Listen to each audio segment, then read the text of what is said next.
పంపి ఈ రోజు ముఖ్యమంత్రి అయిన తర్వాత మళ్లీ మొట్టమొదటి బహిరంగ సభ ఇంద్రవెల్లి ద్వారా శంకరామం పూరిస్తున్న ముఖ్యమంత్రి గారికి ధన్యవాదాలు, కృతజ్ఞతలు.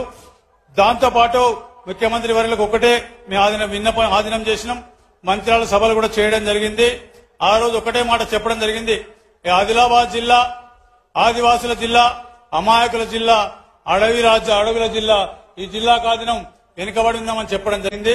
20% బడ్జెట్ల రాష్ట్ర బడ్జెట్లో మాకు గచ్చే 5 సంవత్సరాలు కేటాయిస్తే తప్పకుండా ఈ జిల్లా కూడా మిగతా జిల్లాలతో పాటు సమానంగా వచ్చే అవకాశం ఉందని చెప్పడం జరిగింది. ఆ దినం వేదిక మీద ఇంద్రవెల్లి వేదికమే కానీ మంత్రాల వేదిక కానీ ఆ దినం మీరందరూ మాట ఇచ్చారు. తప్పకుండా ఈ అందరికీ చెప్పి కోరేది ఒక్కటే, ఆ మాటలను పెట్టుకుని ఈ ఉమ్మడి ఆదిలాబాద్ జిల్లాను ఏదైతే గడిచిన 75 సంవత్సరాల అన్యాయం జరిగిందో ఈ జిల్లాకు న్యాయం చేయగలని కోరుతూ